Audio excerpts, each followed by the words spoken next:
آج ہم ایک ایسی دنیا کا سفر کر رہے ہیں جو بے وقت عجیب بھی ہے، پریشان کن بھی، اور حیرت انگیز طور پر جانی پہچانی سی بھی لگتی ہے۔ ہم بات کر رہے ہیں فرانز کافکا کی تحریروں پر، اور ان کے پیچھے جو گہرے خیالات ہیں ان کو سمجھنے کی کوشش کریں گے۔ جی، ہمارے پاس احمد جاوید، علی حسن، دیسی فلاسفر اور لوکس فلم جیسے مختلف ذرائع سے ان کے تجزیے اور نوٹس ہیں جن کی مدد سے ہم کافکا کے کام کی پیچیدگیوں کو، ان کے نفسیاتی اور فلسفیانہ پہلوؤں کو، اور آج کے دور میں ان کی کیا اہمیت ہے یہ جاننے کی کوشش کریں گے۔ بالکل۔ اور کافکا کی دنیا میں داخل ہونا یہ کوئی آسان کام نہیں ہے، یہ آپ کو فوراً اپنی گرفت میں لے لیتی ہے۔ صحیح۔ ان کی کہانیوں میں جو اضطراب ہے، جو بیگانگی ہے، ایلینیشن جسے کہتے ہیں، اور جدید دور کی جو مشین جیسی زندگی ہے، اس پر ایک گہری نظر ڈالتی ہے۔ ہاں، چاہے وہ میٹامورفسس میں گریگر سمسا ہو جو صبح اٹھ کر خود کو کیڑا پاتا ہے، وہ تو کلاسک ہے۔ جی، یا پھر دی ٹرائل میں جوزف کے جسے بغیر کوئی وجہ بتائے گرفتار کر لیا جاتا ہے۔ یہ ایسے واقعات ہیں جو قاری کو جھنجھوڑ کر رکھ دیتے ہیں۔ بالکل۔ سوال اٹھاتے ہیں کہ آخر اس جدید، بظاہر منظم دنیا میں فرد کی اصل حیثیت کیا رہ گئی ہے؟ صحیح۔ تو آئیے اس ذہن کو سمجھنے کی کوشش کرتے ہیں جس نے یہ کہانیاں تخلیق کی۔ آپ یہ آڈیو بکس تھنکس فیئر ود ایٹلس عالی یوٹیوب چینل سے سن رہے ہیں۔ مزید ایسی بہترین کتابوں کو آڈیو میں سننے کے لیے ہمارا یہ چینل سبسکرائب کریں اور ویڈیو کو لائک کر کے اسے اپنے دوستوں کے ساتھ بھی شیئر کریں۔ یہ مواد AI کی مدد سے تیار کر کے آپ لوگوں تک پہنچایا جا رہا ہے۔ اس میں تلفظ اور جنس کی غلطیاں موجود ہو سکتی ہیں۔ آگاہ فرما کر شکریہ کا موقع دیں۔ فرانز کافکا 1883 میں پراگ میں پیدا ہوئے، ٹھیک؟ جی، پراگ میں۔ اور وفات ہوئی 1924 میں، صرف 41 سال کی عمر میں۔ اتنی کم عمری میں؟ تبدک سے، ہے نا؟ جی، ٹی بی سے۔ ان کی زندگی کے بارے میں پڑھتے ہوئے ایک بات فوراً سامنے آتی ہے، وہ ہے ان کے والد ہرمن کافکا کے ساتھ ان کا رشتہ۔ بہت کشیدہ، بہت مشکل۔ ہاں، میں نے بھی پڑھا ہے۔ والد صاحب بہت سخت گیر تھے، عملی سوچ والے کاروباری شخص۔ جی ہاں، ہرمن کافکا ایک غالب شخصیت تھے۔ ان کا اثر کافکا کی نفسیات پر بہت گہرا رہا۔ کافکا خود انتہائی حساس تھے، اور والد کی جو کاروباری دنیاوی کامیابی پر مبنی اقدار تھیں، ان سے خود کو بالکل الگ تھلگ محسوس کرتے تھے۔ اچھا۔ وہ ایک مشہور واقعہ بھی ہے بالکونی والا۔ ہاں، سنا ہے۔ بچپن میں رات کو پانی مانگا تو سزا ملی؟ جی، والد نے سزا کے طور پر صرف قمیض پہنے سرد رات میں بالکنی میں کھڑا کر دیا۔ یہ واقعہ کافکا نے اپنے خط لیٹر ٹو ہز فادر میں تفصیل سے لکھا ہے۔ اور یہ والد کے سامنے ان کی بے بسی اور خوف کی ایک طرح سے علامت بن گیا۔ یہ تو واقعی یہ ذاتی تجربات کیسے تحریروں میں ڈھل جاتے ہیں، حیرت ہوتی ہے۔ اچھا، پراگ میں ان کا پس منظر کیا تھا؟ جرمن بولنے والے یہودی خاندان سے تھے؟ کیا اس کا بھی ان کی بیگانگی کے احساس میں کوئی کردار تھا؟ یقیناً۔ اس وقت پراگ میں چیک اکثریت تھی۔ جرمن بولنے والے یہودی ایک اقلیت تھے، تو وہ نامکمل طور پر جرمن تھے، نہ چیک۔ بیچ میں۔ جی، اور یہودی شناخت بھی انہیں اکثریتی معاشرے سے الگ کرتی تھی۔ یہ تہذیبی اور لسانی تنہائی، یہ ان کی تحریروں میں جو ایلینیشن کا احساس ہے اسے اور گہرا کرتی ہے۔ پھر انہوں نے قانون کی ڈگری لی اور ملازمت بھی کی؟ جی، قانون پڑھا، اور پھر ایک نیم سرکاری ادارے ورکرز ایکسیڈنٹ انشورنس انسٹیٹیوٹ میں کام کرنے لگے۔ اچھا۔ اور یہ تجربہ ان کے لیے بہت اہم ثابت ہوا۔ یہاں انہوں نے جدید بیوروکریسی کو بہت قریب سے دیکھا، اس کی بے حسی، اس کی پیچیدگی، اور کیسے وہ فرد کو کچل دیتی ہے۔ تو یہیں سے وہ بیوروکریسی والی تھیمز آئیں؟ بالکل۔ وہ اس کام کو سخت ناپسند کرتے تھے۔ ان کے لیے لکھنا صرف شوق نہیں تھا، بلکہ اس دم گھوٹنے والی حقیقت سے فرار کا راستہ تھا، ایک اندرونی ضرورت تھی۔ سمجھ میں آتا ہے۔ ان کی کہانیاں اسی بیوروکریٹک مشینری پر ایک شدید تنقید ہیں۔ ان کی شخصیت کے بارے میں بھی کچھ عجیب باتیں سننے کو ملتی ہیں۔ حساس، مضطرب، تنہائی پسند تو تھے ہی، کچھ خاص عادات بھی تھی۔ وہ فلیچرائزنگ والی بات کیا تھی؟ ہاں، وہ بہت زیادہ حساس تھے، خود تنقیدی بھی بہت تھے، تنہائی پسند تھے مگر دوستیاں بھی نبھاتے تھے۔ فلیچرائزنگ یعنی ہر لقمے کو بہت زیادہ بار چبانا۔ اوہ، کیوں؟ یہ اس دور میں صحت کا ایک مقبول اگرچہ عجیب سا رجحان تھا۔ ایک صاحب تھے ہارس فلیچر، انہوں نے اسے فروغ دیا تھا۔ کافکا نے غالباً اپنی صحت اور ہاضمے کے مسائل کی وجہ سے اسے اپنایا ہوگا۔ اچھا، یہ ان کی شخصیت کے اس پہلو کو بھی ظاہر کرتا ہے جو ہر چیز پر بہت زیادہ غور و فکر کرتا تھا، کنٹرول حاصل کرنے کی کوشش کرتا تھا۔ اور محبت کے معاملات وہ بھی کچھ ناکام رہے؟ جی، فیلیس باور سے 2 بار منگنی ہوئی مگر دونوں بار ٹوٹ گئیں۔ ان کے جو خطوط ہیں فیلیس کو، وہ ان کے اندرونی تذبذب اور شادی کے خوف کو ظاہر کرتے ہیں۔ ان کا آخری سہارا ڈورا ڈائمنڈ تھیں، جو ان کی بیماری کے آخری دنوں میں ان کے ساتھ رہیں۔ اور پھر ان کی بیماری اور موت، اور وہ مشہور بات کہ انہوں نے اپنے دوست میکس بروڈ سے کہا تھا کہ ان کی ساری غیر مطبوعہ تحریریں جلا دی جائیں۔ بالکل، تپے دکھ نے آہستہ آہستہ انہیں کمزور کر دیا تھا۔ مرنے سے پہلے انہوں نے میکس بروڈ کو واضح ہدایت دی تھی کہ ان کی ڈائریاں، خطوط، نامکمل ناول، سب کچھ بغیر پڑھے جلا دیا جائے۔ لیکن کیوں؟ کیا وہ اپنی تحریروں سے مطمئن نہیں تھے؟ یہ ہو سکتا ہے، شاید ان کی خود تنقیدی تھی، یا اپنی تحریروں سے عدم اطمینان، یا شاید وہ دنیا کے سامنے اپنی اندرونی کشمکش کو پوری طرح عیاں نہیں کرنا چاہتے تھے۔ لیکن میکس بروڈ نے ایسا نہیں کیا، اور یہ دنیا کی خوش قسمتی تھی۔ انہوں نے کافکا کی صلاحیت کو پہچانا اور ان کے کام کو شائع کروایا۔ اسی وجہ سے کافکا کو مرنے کے بعد وہ عالمی شہرت ملی جو زندگی میں کبھی نہیں ملی تھی۔ یہ تو عجیب ستم ظریفی ہے۔ جو شخص اپنی تحریروں کو ختم کر دینا چاہتا تھا، وہ آج 20ویں صدی کے عظیم ترین لکھاریوں میں شمار ہوتا ہے۔ بالکل۔ تو اب ان کے کام کی طرف آتے ہیں۔ اے ہنگر آرٹسٹ، یہ ایک چھوٹی مگر بہت گہری کہانی لگتی ہے۔ احمد جاوید صاحب نے اس پر بات کی ہے۔ جی، کہانی ایک ایسے فنکار کی ہے جو بھوکا رہنے کو ایک فن کے طور پر پیش کرتا ہے۔ شروع میں لوگ آتے ہیں، دیکھتے ہیں، لیکن پھر دلچسپی ختم ہو جاتی ہے۔ احمد جاوید صاحب کا تجزیہ کیا کہتا ہے اس بارے میں؟ یہ بھوک کس چیز کی علامت ہے؟ احمد جاوید صاحب کے تجزیے کی روشنی میں یہ کہانی جدید معاشرے اور فن کے پیچیدہ رشتے پر ایک تلخ تبصرہ ہے۔ ہنگر آرٹسٹ کا فن کیا ہے؟ خود کو اذیت دینا۔ ہاں، شروع میں تو یہ ایک سنسنی خیز تماشا ہے، لوگ دیکھتے ہیں، لیکن جلد ہی معاشرہ اس سے اکتا جاتا ہے، نئے تماشے آ جاتے ہیں۔ صحیح۔ یہ فن اور فنکار کی قدر میں کمی کو ظاہر کرتا ہے، خاص طور پر سرمایہ دارانہ نظام میں، جہاں ہر چیز کی قیمت اس کی مارکیٹ ویلیو سے لگائی جاتی ہے۔ تو یہ صرف جسمانی بھوک نہیں ہے؟ نہیں، بالکل نہیں۔ احمد جاوید صاحب اس میں بینگ از سفرنگ اور آرٹ از سفرنگ کے تصورات کو دیکھتے ہیں، یعنی وجود بذات خود ایک اذیت ہے، اور سچا فن بھی اذیت سے جنم لیتا ہے یا خود اذیت بن جاتا ہے۔ گہری بات ہے۔ بھوک یہاں شاید روحانی بھوک ہے، تخلیقی بھوک ہے، یا منی کی بھوک ہے۔ فنکار مرتے ہوئے کہتا ہے نا کہ اسے اپنی پسند کا کھانا نہیں ملا، ہاں، یعنی شاید اسے وہ سمجھ، وہ قدردانی، وہ ماحول نہیں ملا جس کی اس کی روح کو تلاش تھی۔ اور آخر میں اس کی جگہ ایک پینتھر لے لیتا ہے پنجرے میں، جسے لوگ بڑے شوق سے دیکھتے ہیں۔ اس کا کیا مطلب نکلتا ہے؟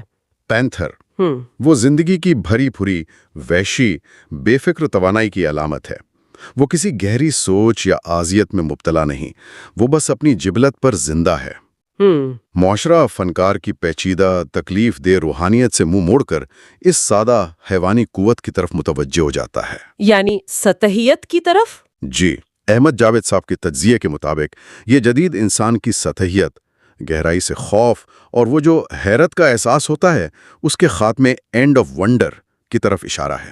اچھا، یہ اس بات کی بھی علامت ہے کہ معاشرہ کس طرح فنکار کی منفرد اندرونی اذیت کو بھلا کر ایک زیادہ نارمل اور قابل فہم چیز کو قبول کر لیتا ہے۔ ایک طرح سے ڈی ہیومنائزیشن ہے یہ۔ ڈی ہیومنائزیشن، غیر انسانی بن جانا۔ جی، جہاں گہری انسانی کیفیات کی کوئی قدر نہیں، وہ آخری کمرہ جس کا ذکر آتا ہے، وہ شاید فنکار کی مکمل تنہائی اور معاشرے سے اس کے کٹ جانے کی جگہ ہے۔ ایک ایسی حقیقت جو ریئلی ان ریئل ہے، یعنی اتنی الگ تھلگ کہ غیر حقیقی لگتی ہے۔ یہ تو واقعی، یہ جو معاشرے سے کٹ جانے اور اپنی ہی ذات میں اجنبی ہو جانے کا احساس ہے، یہ کافکا کی شاید سب سے مشہور کہانی میٹامورفوسس میں ایک انتہائی ڈرامیٹک شکل اختیار کرتا ہے۔ جی ہاں، میٹامورفوسس تو کمال ہے۔ گریگر سمزا کا ایک صبح اچانک ایک بڑے کیڑے یعنی ورمن میں بدل جانا، یہ صرف جسمانی تبدیلی تو نہیں تھی، ہے نا؟ دیسی فلسفر اور لوکاس فلم، ان لوگوں نے اس پر کیا روشنی ڈالی ہے؟ بالکل نہیں، یہ صرف جسمانی تبدیلی نہیں تھی۔ ڈیسکی فلسفر اور لوکاس فلم سمیت کئی تجزیہ نگار اسے جدید انسان کی بیگانگی یعنی ایلینیشن کا شاہکار سمجھتے ہیں۔ یعنی وہ پہلے سے ہی کچھ الگ تھلگ تھا۔ ایک طرح سے ہاں۔ گریگر سمسا اپنی تبدیلی سے پہلے بھی ایک غیر انسانی زندگی گزار رہا تھا، ایک بورنگ، تھکا دینے والی سیلزمین کی نوکری۔ واحد مقصد کیا تھا؟ خاندان کی کفالت کرنا۔ اس کا کیڑے میں تبدیل ہونا گویا اس کی اندرونی کیفیت کا بیرونی اظہار ہے۔ یہ کہانی جدید زندگی کی لایانیت، تنہائی، سرمایہ دارانہ نظام کا دباؤ، وہ 9 to 5 والی نوکری کا بوجھ؟ جی بالکل، اور خاندانی رشتوں کے کھوکھلے پن پر ایک شدید تنقید ہے۔ اور وہ تمام علامتیں جو کہانی میں بکھری ہوئی ہیں، وہ کیڑا، اس کا کمرہ، باپ کی وردی، وہ سیب جو اسے آ کے لگا، ان کا کیا مطلب ہے؟ یہ علامتیں کہانی کو کئی پرتیں دیتی ہیں۔ کیڑا خود بے وقوفی، ناپاکی اور ایسی چیز کی علامت ہے جس سے گھن آئے۔ ٹھیک۔ گریگر کا کمرہ اس کی قید بن جاتا ہے، اس کی دنیا سکڑ جاتی ہے۔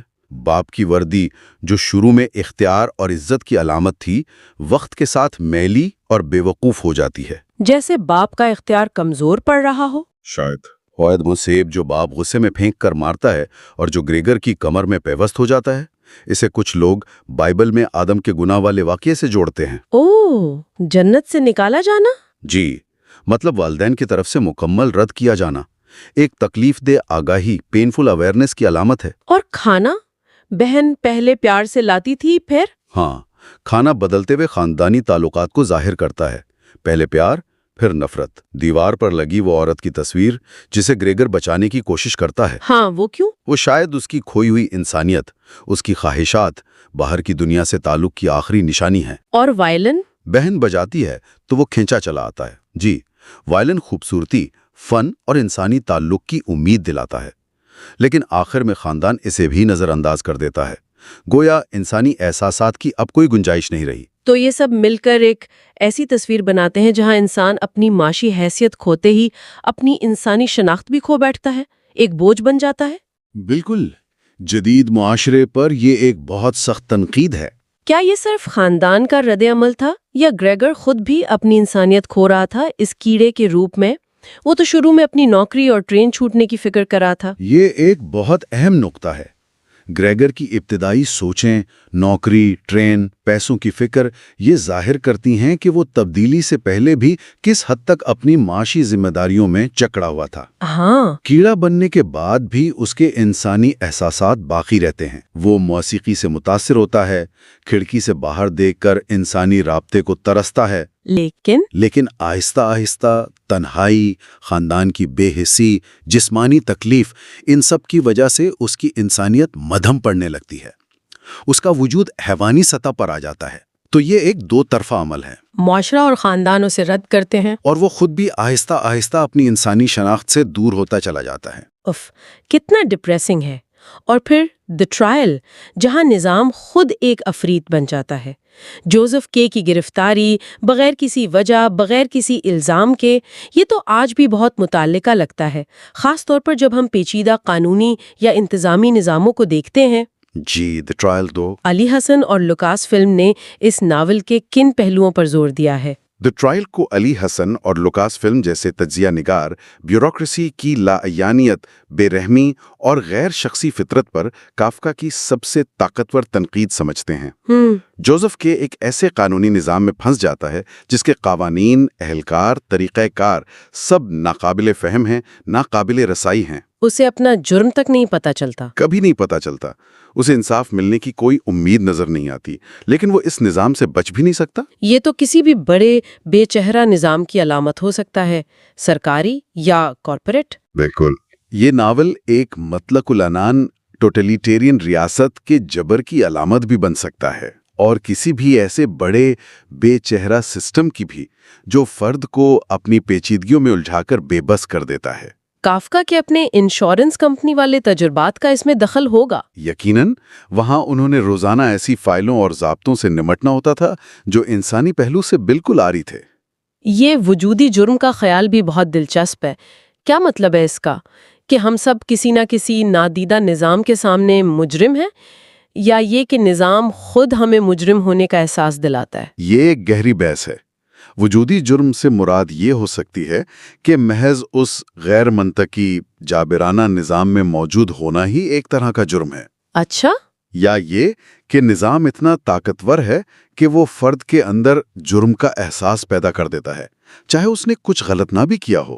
جوزف کے شروع میں اپنی بے گناہی پر یقین رکھتا ہے، لیکن جیسے جیسے وہ نظام میں دھستا جاتا ہے، نظروں میں گرا دیتا ہے۔ بالکل، یہ ناانصافی، بے بسی اور فرد کی بے وقاتی کا ایک شدید احساس پیدا کرتا ہے۔ اب اگر ہم کافکا کے لکھنے کے انداز پر بات کریں، ان کی زبان بالکل صاف، واضح، تقریباً صحافتی سی لگتی ہے، لیکن وہ اس سادہ زبان میں انتہائی عجیب، خوفناک یا مذاقہ خیز باتیں بیان کر دیتے ہیں، وہ بھی بالکل سپاٹ، لا تعلق، ڈیٹیچڈ لہجے میں۔ جی ہاں، یہی تو کمال ہے۔ اس کا قاری پر کیا اثر ہوتا ہے؟ یہی کافکا کے اسلوب کا جادو اور خوف ہے۔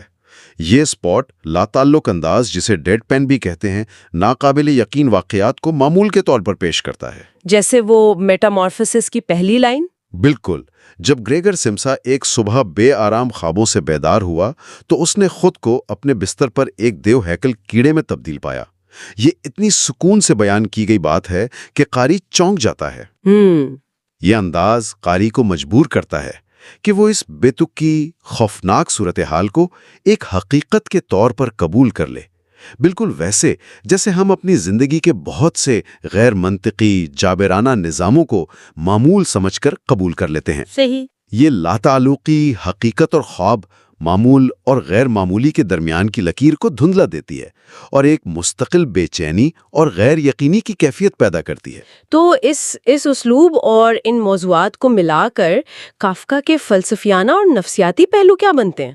ہم نے وجودیت، نفی پسندی، بیگانگی جیسے الفاظ سنے ہیں۔ بالکل، اگر ہم دیسی فلسفر لاکس فلم اور احمد جاوید صاحب کے خیالات کو یکجا کریں تو کافکا کے کام میں کئی فلسفیانہ اور نفسیاتی دھارے نظر آتے ہیں۔ جیسے وجودیت کے کئی موضوعات مرکزی ہیں۔